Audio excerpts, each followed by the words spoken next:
असीम जय जयकार हो। दादा भगवान ना असीम जय जयकार हो। दादा भगवान ना असीम जय जयकार हो। दादा भगवान ना असीम जय जयकार हो। दादा भगवान ना असीम जय जयकार हो। दादा भगवान ना असीम जय जयकार हो। दादा भगवान ना असीम जय जयकार हो। दादा भगवान ना असीम जय जयकार हो। दादा भगवान ना असीम जय जयकार हो। दादा भगवान ना असीम जय जयकार हो। ओ दादा भगवान ना असीम जय जयकार हो। दादा भगवान ना असीम जय जयकार हो। ओ दादा भगवान ना असीम जय जयकार हो। दादा भगवान ना असीम जय जयकार हो।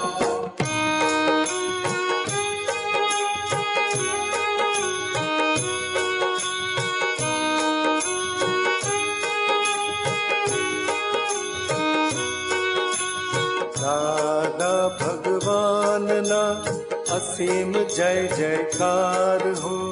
दादा भगवान ना असीम जय जयकार हो। दादा भगवान ना असीम जय जयकार हो। दादा भगवान ना असीम जय जयकार हो। दादा भगवान ना असीम जय जयकार हो। दादा भगवान ना असीम जय जयकार हो। दादा भगवान ना असीम जय जयकार हो। दादा भगवान ना असीम जय जयकार हो। ओ दादा भगवान ना असीम जय जयकार हो। दादा भगवान ना असीम जय जयकार हो। ओ दादा भगवान ना असीम जय जयकार हो। दादा भगवान ना असीम जय जयकार हो। दादा भगवान ना असीम जय जयकार हो। दादा भगवान ना असीम जय जयकार हो। दादा भगवान ना असीम जय जयकार हो। दादा भगवान ना असीम जय जयकार हो। दादा भगवान ना असीम जय जयकार हो। दादा भगवान ना असीम जय जयकार हो। दादा भगवान ना असीम जय जयकार हो। दादा भगवान ना असीम जय जयकार हो। ओ दादा भगवान ना असीम जय जयकार हो। दादा भगवान ना असीम जय जयकार हो। ओ दादा भगवान ना असीम जय जयकार हो। दादा भगवान ना असीम जय जयकार हो। जय सच्चिदानंद. आपणा सर्वांच्या अंतरंगात वसलेल्या परमात्म्याला अत्यंत भक्तिपूर्वक अभेद्य भावाने नमस्कार नमस्कार नमस्कार. जय सच्चिदानंद. टीव्हीवर बऱ्याच लोकांनी पाहिलं असेल, दादाजींची पुस्तकं आहेत,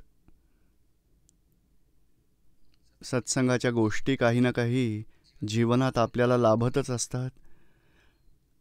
आज असा प्रत्यक्ष सत्संग लाभला आहे आणि ह्यात मुख्यत्वे करून आपल्याला जीवनात काय प्राप्त करायचं आहे, ह्यात आध्यात्मिकता, त्या दृष्टीने या गोष्टी समजून घ्यायच्या आहेत.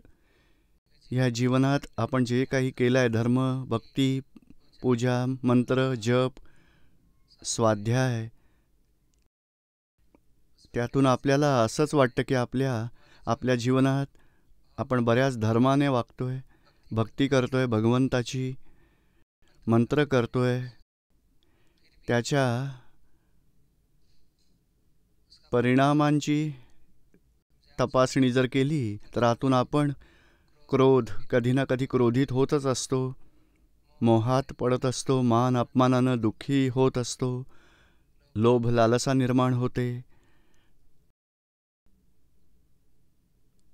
आपण क्रोधाने, मायेने, मानाने, लोभाने दुःख, चिंता काही ना काही आपण भोगतच राहत असतो. बघा, कितीही नीट धर्माने वागलो तरीही असे हे परिणाम आपल्याला आतून अपेक्षित जे परिणाम व्हायला हवेत, धर्माचा परिणाम, आपला क्रोध, मान, माया, लोभ कमी व्हायला पाहिजेत, समाप्त व्हायला पाहिजेत आणि शांती लाभायला हवी.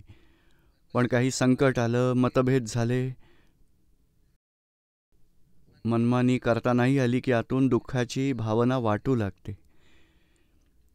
किती नीट धर्माने वागलो, आपण मानत असतो आपण धर्माने वागतोय, पण काही कमतरता ही राहतेच राहते. पण कोणती उणीव राहिली आहे त्याचीच प्राप्ती करण्याची गरज आहे, ज्यामुळे आपल्या जीवनातील समस्त दुःखांपासून मुक्ती मिळेल. सगळ्या चिंता, मतभेद, संघर्ष सगळे नष्ट होऊन जातील. असंच काही प्राप्त करायचं आहे आपल्याला, कायमची सेफ साईड, कायमची सुरक्षितता. पण जीवनात आपल्या संयोगाने जे मिळतं, जे निमित्तानं मिळतं, जो गुरु भेटतो, जी भक्ती करतो आपण, तेच करत राहतो. आपल्याला पुढची लिंकच नसते. बघा, आपण कृष्ण भगवंतांची भक्ती करतो, महावीर भगवानांची भक्ती करतो, राम भगवंतांची भक्ती करतो, आणि काही मंत्र जे गुरु महाराजांनी दिलेत किंवा मातापित्यांनी शिकवलेत, किंवा जर आपल्याकडे एखादी लहान मोठी पुस्तिका असेल प्रार्थनेची, एखाद्या मंदिरातली एखादी, आपल्याला जे मिळेल आपण धरून चालतो. बघा, चालतच राहतो. आपल्याला हे नाही समजत की काय उणीव आहे, कशी प्राप्त करायची आहे आपल्याला, आणि खरं जीवनाचं लक्ष काय आहे, ते कसं प्राप्त करायचं आहे. कधी कधी असे ज्ञानी पुरुष असतात, आत्मज्ञानी,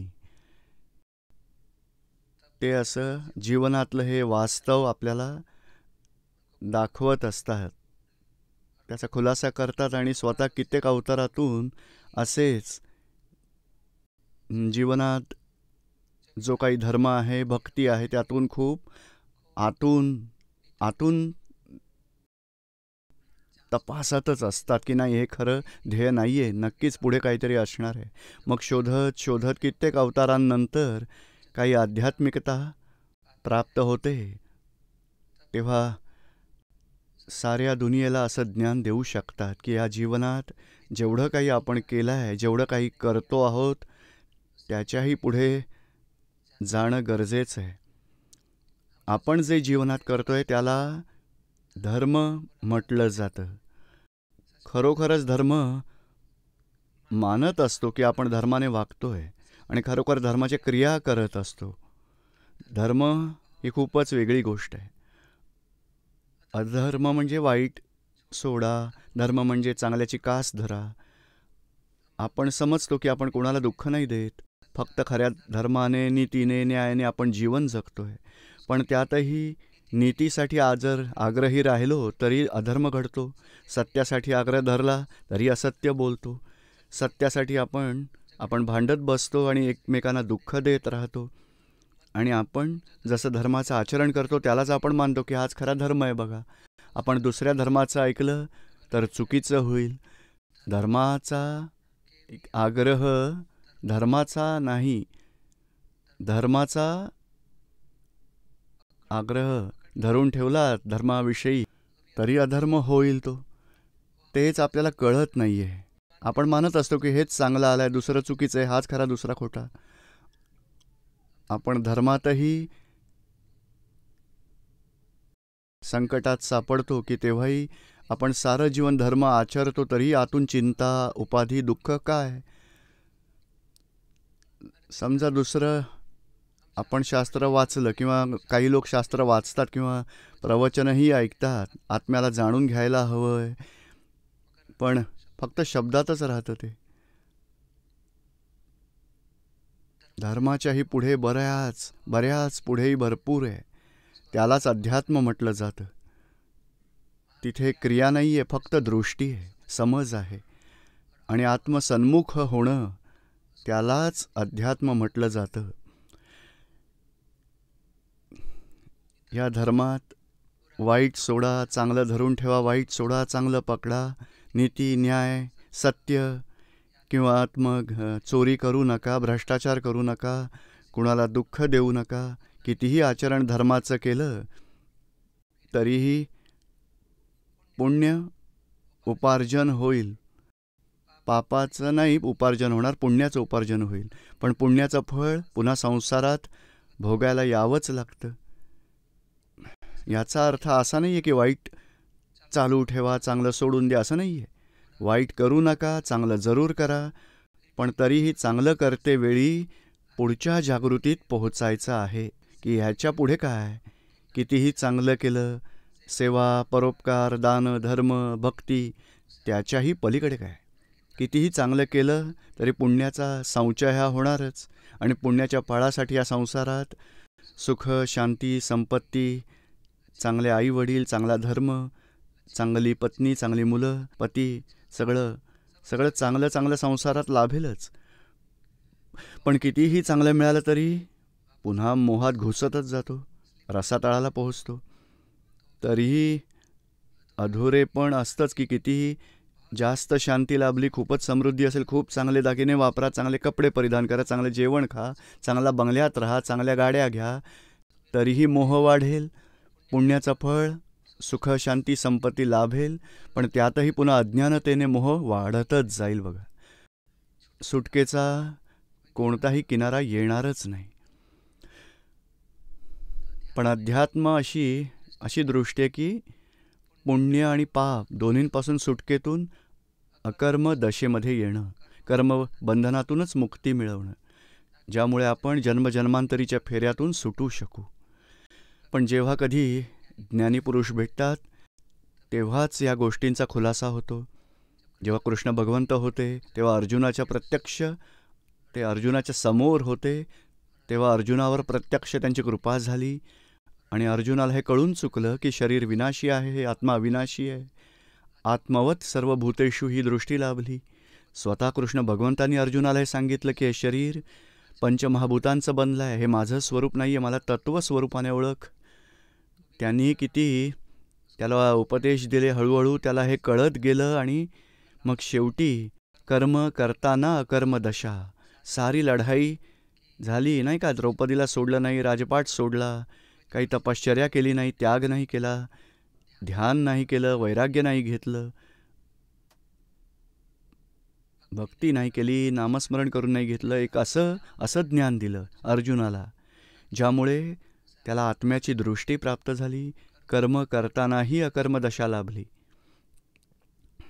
तर असं प्रत्यक्ष जेव्हा हे असतात तेव्हाच अशी आध्यात्मदृष्टी, आत्मदृष्टी प्राप्त होत जाते. पण आज कितीही पुस्तकं वाचा, त्याचं प्रवचन ऐका, प्रवचन करा, त्याचा अभ्यास करत राहिलात तरीही अर्जुनाला जे मिळालं त्यातलं बघा किती % आपल्याला मिळालं. खूपच कठीण आहे.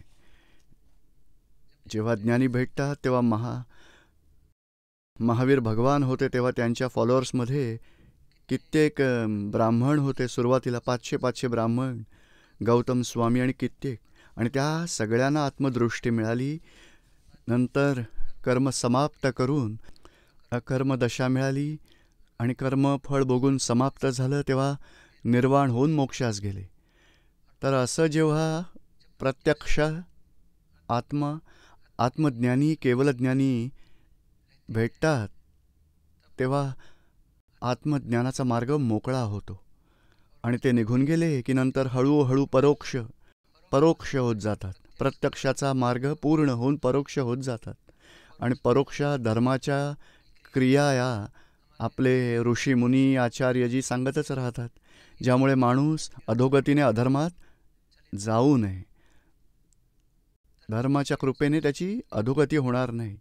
थोडं थोडं पुण्यही लाभेल आणि हळूहळू संसारात अभ्युदय उच्च येत राहील. बाकी कितीही संसारात उच्च झाला तरीही 1-2 अवतारात खाली पडाल, मग त्याचा काही भरोसा नाही आहे.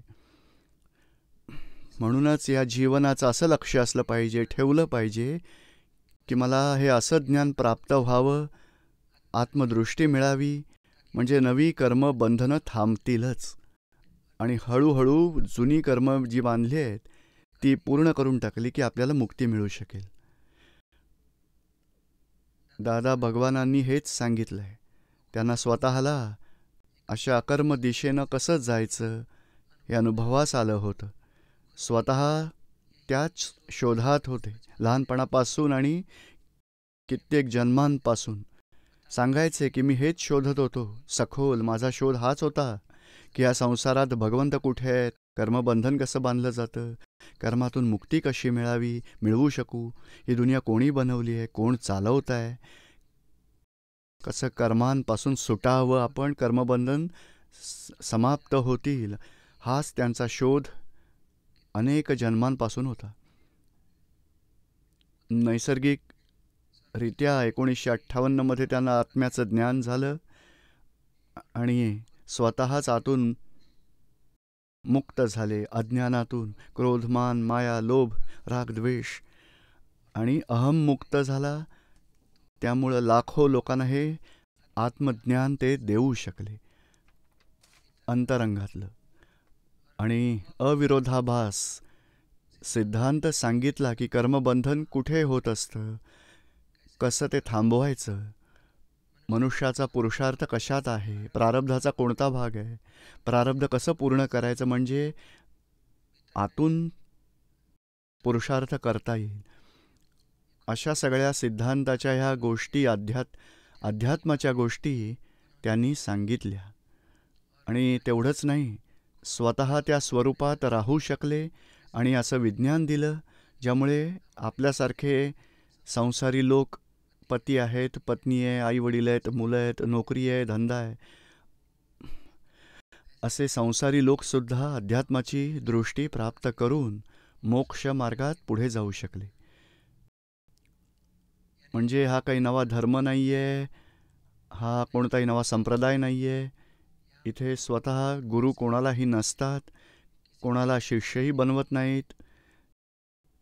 ते स्वयं भगवंतही स्वतःविषयी म्हणतात ना की मी स्वयं भगवंत नाही. भगवंत तर अंतरंगातील प्रगट आत्मा, तोच दादा भगवान आहे. मी तर ज्ञानी पुरुष आहे. जसं सोन्याचं तत्त्व जाणणाऱ्याला सोनार म्हटलं जातं, आत्म्याचं तत्त्व जाणणाऱ्याला त्याला ज्ञानी म्हटलं जातं. तर म्हणून मी तर ज्ञानी पुरुष आहे असं म्हणायचे.